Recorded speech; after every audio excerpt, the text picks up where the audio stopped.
Recibimos a Hernán Bonilla, presidente y fundador del Centro de Estudios para el Desarrollo. El CED lanzó una campaña para promover que no se vote el plebiscito sobre la seguridad social, entre otras cosas, y ahí plantean 10 puntos, 10 razones para estar en contra de la reforma constitucional impulsado por el PIT-CNT y también algunos sectores del Frente Amplio y de la sociedad civil.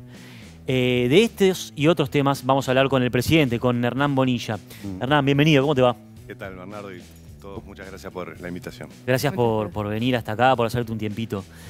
Hernán, estuve en la cena del CED, la semana pasada fue, si no me equivoco, y ahí te vi con un discurso inaugural que me gustó, me pareció fuerte, con ideas firmes. Dentro de varias cosas que se plantean, una de las que plantearon fue justamente que están en contra de este plebiscito de la seguridad social. El CED es un think tank, como se lo conoce. Ustedes analizaron las causas y las consecuencias y hicieron pública estas 10 razones para no apoyar el PIT-CNT. Cuando lo vieron por primera vez, la papeleta la papeleta del sí, y empezaste a leer, ¿cuáles fueron las primeras impresiones que sacaste? Las primeras impresiones fueron, esto no puede ser cierto, ¿no? Es una propuesta de política pública muy fuera del mapa de lo que Uruguay venía discutiendo, por lo menos desde la recuperación de la democracia, ¿no? Y hemos tenido gobiernos de 3 partidos distintos, incluso ahora podría decir que la coalición también es distinto a los gobiernos anteriores. Nunca estuvo sobre la mesa en ningún gobierno nada parecido a esto. Y el proceso fue un tanto extraño, ¿no? Uno veía la discusión del PIT-CNT y veía muchos sindicatos muy en contra de esto, con posiciones muy claras, AEBU y otros, y termina de una forma muy extraña aprobándose una papeleta, primero de apuro, mal redactada, con cosas que están mal incluso para los propios impulsores de la iniciativa, apoyado por 16 sindicatos, 14 en contra y 14 abstenciones, y con eso se aprobó y salieron a juntar firmas. Una cosa muy rara, y que, bueno, después hubo otros actores que se fueron subiendo de la propuesta. Pero la primera impresión es una propuesta de populismo, demagógica, que es muy fuera de lo que ha sido razonable para todos los partidos políticos uruguayos. Y en alguna medida, en general los uruguayos nos jactamos de que nuestros partidos, los gobiernos que hemos tenido en general, uno puede gustarle más o menos cada uno, sí, pero no puede decirse que fueron gobiernos populistas. Esta es una propuesta de un grado de populismo, además, inverosímil. Es algo que realmente a pesar de que hace tiempo que venimos hablando de esto, sí, sigo choqueado. Sí, una cosa, los argumentos para los que están a favor son mucho más pasionales y mucho más fáciles de entrar a la gente, capaz que por eso lo de demagogia, que es, vas a laburar hasta los 60 en vez de hasta los 65, ¿quién no quiere laburar 5 años menos? Y te vamos a aumentar la jubilación. Te vamos a aumentar las jubilaciones porque las vamos a igualar al salario mínimo, todo el mundo quiere ganar un poco más. Y las 3 más fuertes estoy diciendo, ¿no? Y el ahorro individual que tienen las AFAP, eso que te cobran, ese trabajo que ellos hacen que te cobran, que es un trabajo, se los vamos a sacar, lo vamos a pasar a un fideicomiso, esa plata la va a tener el Estado y va a ser redistribuida equitativamente para las personas. Entonces, mismo para los economistas del Frente Amplio, los 111 economistas que se mostraron en contra, desde el lugar del CED, por ejemplo, ¿cómo hacen para llegar a la gente que tienen que hacer un discurso más argumentativo, más pensante a la hora de explicarles que, bueno, esto es un problema grande para las futuras generaciones? Sí, claro, pero además ahí se choca con algo que también se argumenta desde los promotores de este plebiscito, que es agitan fantasmas, agitan cucos, como que claro, se viene como el apocalipsis, ¿no? Pero bueno, ustedes también ahí tienen la tarea de hacer una cosa más razonada, pero a la vez que esté bien fundamentada para decir, sin agitar cucos, qué es lo que puede pasar, ¿no? Claro. El tema con esto es que no se están agitando cucos. Realmente es una cosa muy peligrosa. Nosotros desde el CED creo que es la primera vez que tomamos una posición pública sobre un tema que es de definición electoral, pero es porque nos parece de una gravedad inusitada. Es realmente, si esta propuesta saliera, le tenemos que cambiar el nombre al CEDIN y ponemos Centro de Estudios para el Subdesarrollo, porque tenemos que dedicarnos a otra cosa, ¿no? De cómo salimos de un pozo en el que... Y un daño autoinfligido, además. Si cae una crisis por un shock externo, la pandemia, lo que sea, bueno, le hace frente. Pero hacerse un daño de esta magnitud por voluntad propia es muy extraño, ¿no? Yo creo que sí, a ver, sí es cierto que justamente, si hay algo que tiene el populismo es que a primera vista es atractivo, Claro. ¿no? El líder salvador, que viene a arreglar todo, una propuesta, mirá, con esto vas a trabajar menos, vas a ganar más, es la panacea. Ahora, la gente no es tonta, y si uno le dice, Uruguay va a tener una edad de retiro menor a la que tienen los países ricos. Suena raro, ¿no? Como ¿qué tenemos en Uruguay que podemos retirarnos antes que en Suecia o en Dinamarca? Que encontramos petróleo para que podamos aumentar las jubilaciones indiscriminadamente, todas las prestaciones de jubilaciones. Con el fondo, por supuesto que uno puede estar de acuerdo. Todos estamos de acuerdo en que ojalá las jubilaciones puedan ser más altas y lo van a ir siendo. Incluso las jubilaciones más bajas, porque a partir de la reforma previsional del año pasado, el pilar solidario es el que se refuerza más y en el mediano plazo las jubilaciones más bajas van a ser las que suban más. Pero... y ahí sí eso es una forma genuina de ir logrando esa suba de las jubilaciones con las que todos estamos de acuerdo. Ahora, esto es extraordinariamente peligroso porque tiene... Nosotros sacamos un documento con las 10 razones y también tenemos otro documento, los dos están en nuestra página web, del análisis más de fondo del escenario. Claro. Te quería en ese sentido, Hernán, preguntar...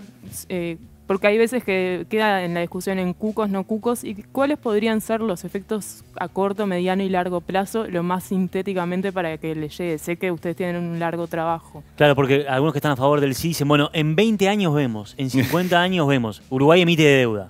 Esa deuda que emite es a 20, 30 años. Para la gente para intentar explicarlo con manzanas, ¿no? Y esos papeles de deuda que emite el Uruguay, si yo tengo esa deuda o si compré esa deuda... si sé que Uruguay va a tener problemas de acá a 30 años, la voy a vender, la voy a liquidar. ¿Eso cómo va a afectar al otro día? Mi pregunta es, la prueba, ¿cómo podría afectar a mi bolsillo al otro día? Ahí va, voy con las dos grandes áreas de afectación para contestar la primera pregunta y después voy a los efectos inmediatos que puede haber. En primer lugar, se puede agrupar como dos grandes áreas en que esto nos pega. Una es... llamémosle más institucionalidad, política, reputacional. Esto es Uruguay, uno de los grandes activos que ha tenido históricamente es que es un país serio, confiable, respetable. Sí. Se respetan los contratos, se respetan las reglas de juego, no importa quién gobierne. Eso es así en Uruguay. Y eso es un diferencial bien importante. Más porque, lamentablemente, hemos tenido muchos países de América Latina en los últimos años que han tenido problemas grandes. Bien. Incluso países como Chile, o como Perú, o como Ecuador, que en alguna medida venían creciendo, que han tenido problemas muy grandes. Entonces, ese diferencial de Uruguay es clave, más porque Uruguay no es un país barato para venir a invertir. Claro. Entonces, si perdemos la pata de la confianza, estamos en problema. Entonces, eso por un lado, y acá tenemos quiebre de contratos, expropiación sin indemnización, cierre forzoso de empresas. Nos van a expropiar la plata que tenemos los trabajadores en la SAFAP sin compensación. Y esos son fondos nuestros, en fondo que si nos pasa algo heredan nuestros hijos, nuestras familias. Ahorro individual. Claro, no es de la SAFAP esa plata. Es plata que 1,5 millones de uruguayos tienen en la SAFAP, que está a nombre nuestro. Es plata nuestra la que nos van a sacar. Para, como decía vos, Bernardo, ir al BPS, un fideicomiso que... es un colchón de plata que se va a usar al principio para pagar los aumentos de las jubilaciones, pero que se quema en unos años y después eso se fue. Es un dinero que entra una vez para pagar un gasto permanente. Eso, como sabemos, no funciona. Y después está la afectación directamente económica, ¿no? Cómo nos pega en la economía. Acá los redactores dicen que ellos quisieron poner que para aumentar, para quienes cobran una jubilación o tienen una prestación que le aumente de 18.000 a 21.000 pesos la jubilación mínima. Pero como está redactado... Dice todas las pasividades y jubilaciones. Es decir, si vos tenés una pasividad y una jubilación, las dos aumentarían. Exacto. Y ponele un jubilado bancario profesional que además tiene de unas horas de clase y tiene la jubilación por la caja bancaria, la jubilación por la caja de profesionales, que gana capaz que 200.000 pesos, y tiene también una jubilación común mínima, porque ponele que le quedó de dar clase, de cualquier actividad que dio una actividad menor paralela a su Sí. actividad, a esa persona le vamos a aumentar la jubilación también 3.000 pesos. Entonces, y además como es por prestación y no por persona, Claro. el gasto no son los 400 millones de dólares que dicen los que promueven la iniciativa, son más de 1.000 millones de dólares lo que habría que aumentar el gasto público. Y eso, para ponerle una magnitud que entendamos, sería como lo que sería necesario es aumentar el IVA de 22 puntos a 35 puntos. Y eso obviamente es indigerible para la economía uruguaya. Claro. Imaginemos además a los propios que le van a aumentar las jubilaciones, después le van a sacar la plata por el aumento de los impuestos. Porque ese aumento, imaginemos el impacto en nuestra cuenta, en el almacén, en el súper, de tener que pagar 35% de IVA en vez del IVA que estamos pagando hoy. El efecto en el ingreso disponible de las personas es muy grande. Y además esto afecta a las inversiones, esto afecta a la creación de empleo. O sea, es un mamarracho por donde se lo mire. ¿Y qué expectativas tenés para el domingo? ¿Qué crees que va a ocurrir? Digo, supongo en base a las encuestas ya tenés una idea, pero ¿qué podés decir? A ver, si uno mira las encuestas, lo más probable es que no se apruebe. Ahora, las encuestas también muestran un alto porcentaje de gente que todavía no se definió, un alto porcentaje de desinformación. Sí. Va a haber 2 papeletas muy parecidas en el cuarto de votación, una amarilla y una blanca. Esperemos que le vaya mejor a la amarilla y negra, sobre todo hoy. Pero hay un problema, o sea, hay un grado de incertidumbre. Y esto, si yo tuviera que definirlo en términos de tu pregunta, Federico, me parece que es un evento de relativamente baja probabilidad de ocurrencia, pero es crítico si sucede. Claro. Por eso hay que tomárselo en serio. Sí, Saldain lo hacía una metáfora con el Brexit, ¿no? Todo el sistema político No va a estaba en salir, contra, no va a salir. Hernán, Sí, justamente en ese sentido de que todo el sistema político está en contra, ustedes como think tank, el SED, más allá de que es probable o es posible que no salga, ya están posicionándose en un escenario de que sí salga, qué se tendría que hacer, porque hay gente que incluso plantea que se podría buscar un mecanismo para que no se efectivice el plebiscito. No sé ustedes cómo lo analizan.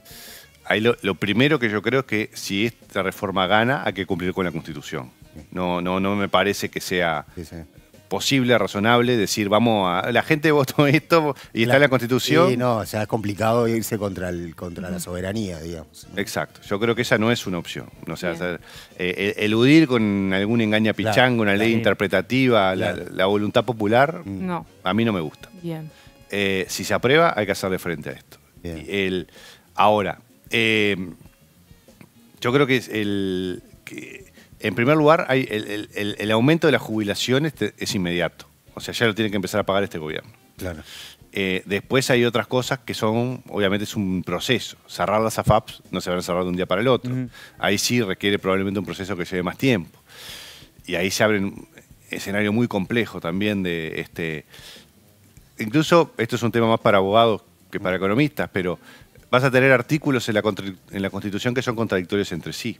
Claro. Y ahí es muy difícil saber cómo se salda. Por ejemplo, la Constitución dice para el Estado puede realizar una expropiación con una indemnización justa y previa. Acá no va a haber ni compensación ni justa ni previa. O sea, nos van a sacar la plata y no nos van a dar nada a cambio. Bueno, ahí va a haber un choque de abogados constitucionalistas y vamos a ver cómo se cierra, ¿no? Imagino. Ahí va, pero estamos metiendo además un problema muy complejo que es que la Constitución diga cosas contradictorias. Entonces eso ya de por sí es un lío jurídico de si la norma fundamental tiene problemas de contradicciones que después es muy difícil dilucidar, ¿cómo hacemos para interpretarlo con una ley? Muy complejo. Y al SED justamente ustedes dialogan con todos los partidos en off o en las consultas que no son públicas. ¿Qué es lo que comentan los asesores económicos de los distintos sectores y partidos que todos institucionalmente están en contra, o por lo menos las fórmulas? Sí, las fórmulas, los propuestos candidatos a ministro de Economía también están en contra. Hay algunos sectores, claramente, obviamente, que están a favor. Yo creo que en general los argumentos que uno encuentra en los promotores son muy irresponsables, ¿no? Daniel Olescar le preguntan, y bueno, ¿qué se hace si esto se aprueba? Y dice, bueno, la vida dirá. Bueno, no, en la vida dirá no se puede jugar con la vida de la gente. Acá estamos jugando con el trabajo, con la inversión, con las fuentes de ingresos de mucha gente.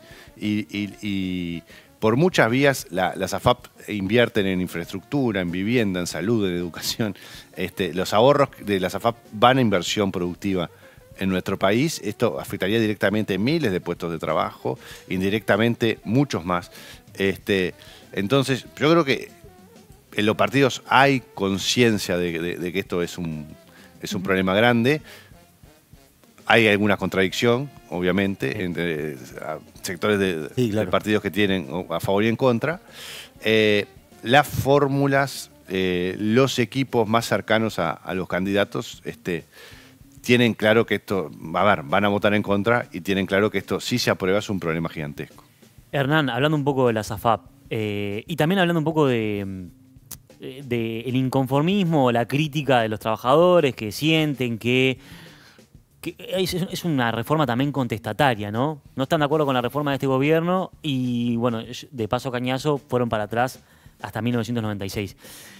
Hay un reclamo de los trabajadores que se verá si es legítimo o no es legítimo. Quiero escuchar tu opinión al respecto, de que sienten que son los que más aportan y tal vez los grandes empresarios aportan menos o los que tienen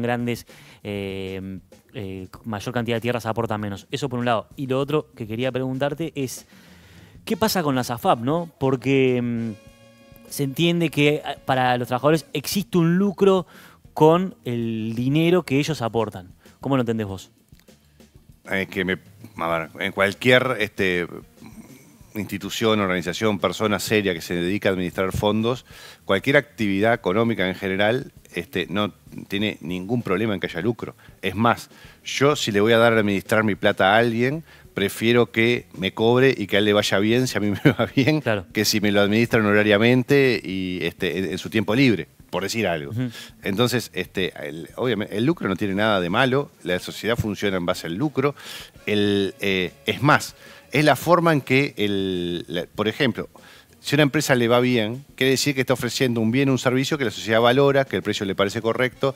Por algo a unas empresas le va bien y tienen un beneficio y lucran. Hay empresas que, si no venden un buen servicio, un buen bien, o tienen un precio caro, se funden y cierran. En ese sentido, se le pone a veces una carga moral absurda a esta discusión en que el lucro no tiene nada de malo. Es una motivación perfectamente razonable para hacer una actividad como puede ser otra. Ahora, lo importante no es el lucro de las AFAP. Puede ser que en algún momento las comisiones de las AFAP hayan sido muy altas. Esta crítica puede ser razonable. Están bajando, ¿no? Han bajado y ahora van a bajar más para los nuevos afiliados. Pero el problema no es ese. El problema, y eso en todo cambio se arregla con una norma simple, ¿no? Modificando la Constitución, y de hecho han bajado. Acá el asunto es que las AFAPs, en base al dinero que hemos puesto los trabajadores en estos años en las AFAPs, y lo que han invertido, han ganado el doble del dinero que hemos puesto los trabajadores, y en base a esa masa de dinero, estos 22, 23 mil millones de dólares que hoy manejan las AFAPs, algo así como 2/3 es dinero que han generado a partir de lo que hemos puesto los trabajadores, y eso redunda en una jubilación mayor para los trabajadores.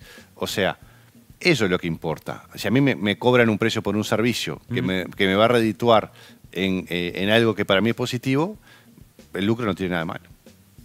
Bien, y también otra forma de graficarlo para entenderlo, mucha gente dice, si yo veo mi recibo de AFAP, cobro 120 pesos al final del mes. ¿Qué son esos 120 pesos? ¿Me están robando?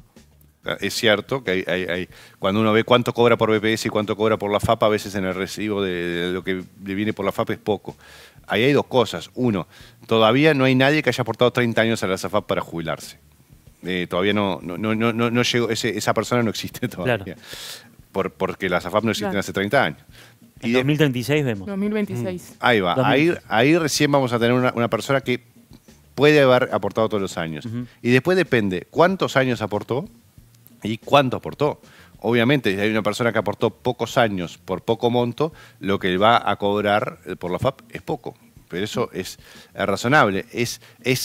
Tiene una linealidad como tiene la jubilación del BPS también, que se basa en los años de aportación y en los aportes que se hicieron. Ahora, Hernán, en el programa del Frente Amplio justamente se plantea que que hay un consenso sí entre todos los sectores en que no debe haber lucro en la seguridad social, y te pregunto, como si alguien viniera a hacerte una consulta como economista, ¿cómo se sigue ese camino? ¿Cómo se sigue una seguridad social sin lucro?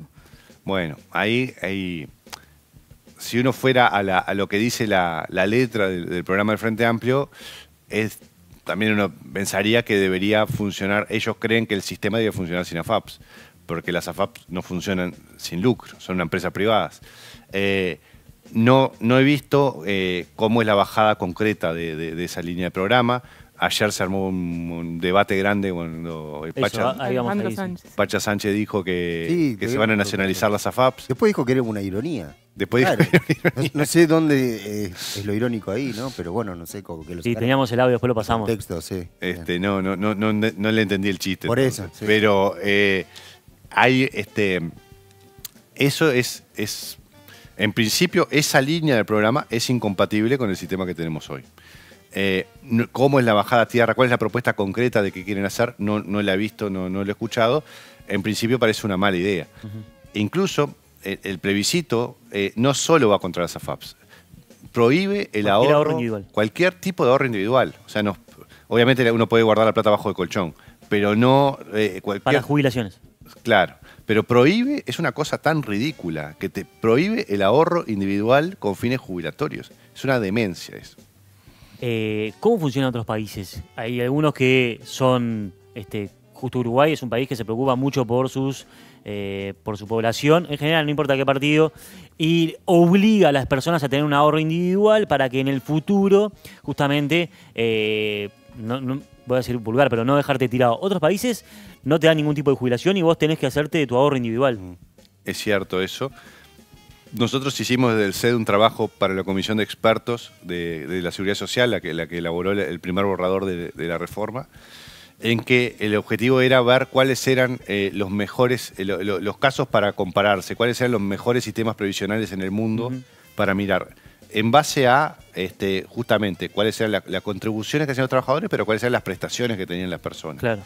Nosotros en Uruguay tenemos de hace mucho tiempo una preferencia por un sistema de seguridad social robusto, costoso, pero robusto, que tiene de beneficios cosas muy claras, como por ejemplo que, por suerte, casi no hay pobreza entre los adultos mayores. 2% es el nivel de pobreza entre los adultos mayores, y eso es un muy buen indicador de nuestro país. Cuando uno ve cuáles son los mejores sistemas previsionales en el mundo, tienen dos componentes muy claros. Uno es una pata del tipo estatal de transferencia intergeneracional, nuestro BPS, y una pata de capitalización individual, nuestras AFAPs. Es decir, el BPS, los jóvenes que trabajan le pagan a los adultos mayores, y también hay aporte del Estado porque da déficit el BPS, y el ahorro individual es cada uno tiene su propio ahorro. Ahí va. Y la prestación que vos obtenés es la combinación de las dos cosas. Perfecto. Vos aportás a las dos cosas. A partir de ahora, este es otro tema importante, a partir de la reforma del año pasado, ahora todos aportamos al BPS y a la AFAP. Antes, a partir de la reforma del 96, si el sueldo era menor de determinado monto, uno podía optar por aportar a la AFAP o no. Entonces también cuando hay mucha gente que hoy tiene recibos de que cobra poco de la AFAP, es porque decidió no aportar a la AFAP en el momento, en la reforma del 96. Claro. Obviamente no generó ahorros en la AFAP para tener una contribución. Bien, perfecto. Y Hernán, cambiando un poco de tema, y te he escuchado también, Uruguay en general tiene una dirección económica que más o menos cambian los gobiernos, pero es más o menos siempre parecida. ¿Qué opinás de las propuestas que escuchaste, de los candidatos? He escuchado también a muchos analistas de que Uruguay tiene que hacer reformas importantes en este periodo de gobierno para superar este crecimiento tan bajo del 1%. ¿Cuáles son esas reformas que tendría que Uruguay que encarar? Y si es posible que alguno de los candidatos, no importa cuál, o si ves en alguna de las propuestas de gobierno que sea posible que se encare. A ver, primero el diagnóstico que vos mencionabas, de que venimos de una década de una tasa de crecimiento de poco más del 1%, es así.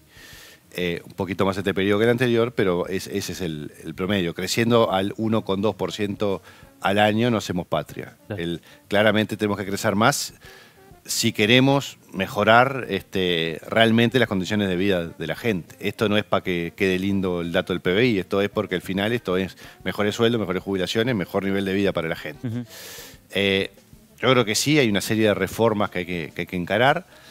Nosotros desde el SED a fin del año pasado publicamos un documento que se llamó Un salto al desarrollo, que trataba de condensar las investigaciones que hemos hecho en los 8 años de vida del SED en un documento que fuera 20 páginas de pura propuesta y poco diagnóstico. Y ahí teníamos desde cosas de simplificar... Que se juntaron con todos los candidatos. Y se lo presentamos a los candidatos a la presidencia y asesores de los candidatos. Algún tema hemos visto incorporado en la campaña electoral, lo que nos pone contentos. En particular, por ejemplo, el tema de que Uruguay es un país caro y hay que tratar de bajar el costo de vida. Sí. Creo que es un tema que ha entrado con fuerza en la campaña, por suerte. Y que no se había discutido en la campaña pasada. Pero, a ver... Como Álvaro Delgado, básicamente, ¿no? También Laura Raffo. Laura Raffo. Sí, es cierto, pero también está en otros programas de gobierno. Y creo que ahí hay un gran tema, ¿no? Yo creo que este gobierno se hicieron algunas reformas macro positivas. La nueva institucionalidad fiscal, que hemos bajado el riesgo país, hemos bajado lo que pagamos de intereses de deuda, eso ha ayudado a la reputación. Hoy tenemos el menor riesgo país de América Latina, eso no era así hace 4 años. Mejoramos 2 escalones en general en las calificadoras de riesgo. O sea, todo eso tiene efectos bien positivos. La reforma de la Seguridad Social del año pasado también es una buena reforma, no perfecta. Le pusieron agua a la leche. Le pusieron agua a la leche, pero es mejor que lo que había, claramente. Ahora yo creo que el próximo periodo debería ser el periodo de las reformas microeconómicas, ¿no? Y ahí hay cosas que tienen que ver directamente con esto del costo de vida. Por ejemplo, facilitar importaciones. El caso archiclásico de la pasta de dientes. La pasta de dientes no puede salir el doble o el triple que en Argentina o que en Brasil, la misma pasta de dientes. Porque ni siquiera se produce en Uruguay. Claro. ¿Qué estamos protegiendo? Ahí, defendiendo regulaciones que dificultan la importación de la pasta de dientes. Y después hay cosas que son más polémicas, pero que nosotros creemos que hay que avanzar también.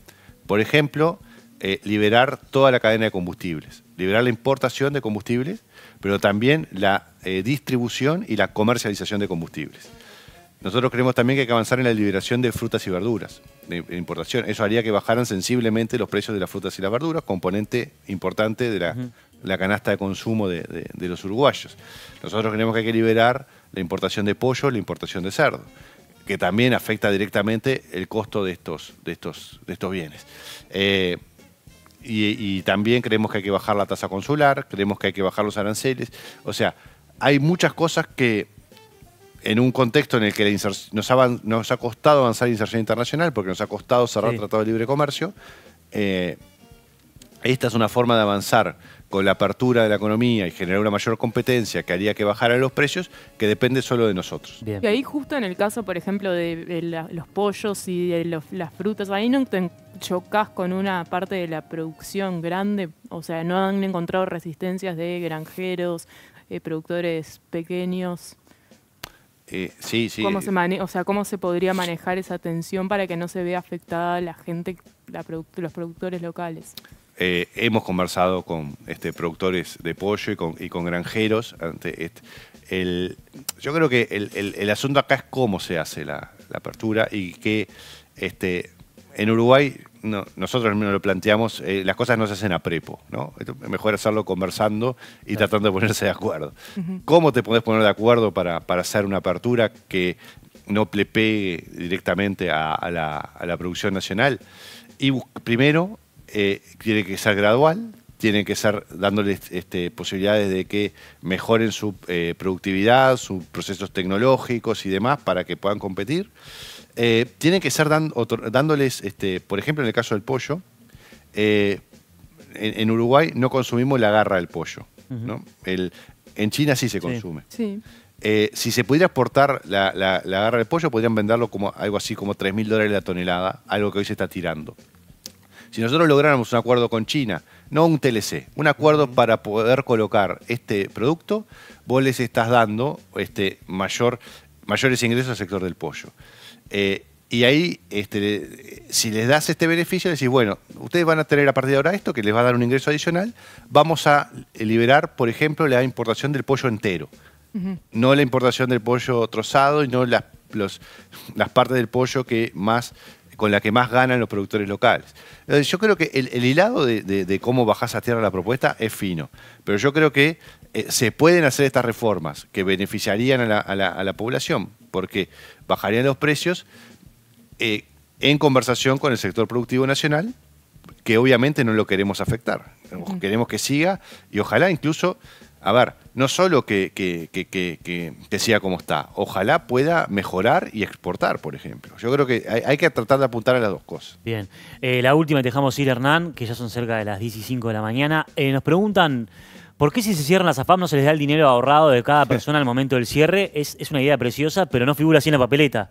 Lo que figura es que todos los ahorros individuales pasen a un fideicomiso, ¿verdad? Exacto, un fideicomiso en el BPS, o sea que no vas a ver nunca más tu plata. Bien. Hernán Bonilla, presidente y fundador del Centro de Estudios para el Desarrollo, muchas gracias por venir y gracias por estos minutos en Cerrar el Mundo. Un gran gusto, Gracias. gracias por la invitación.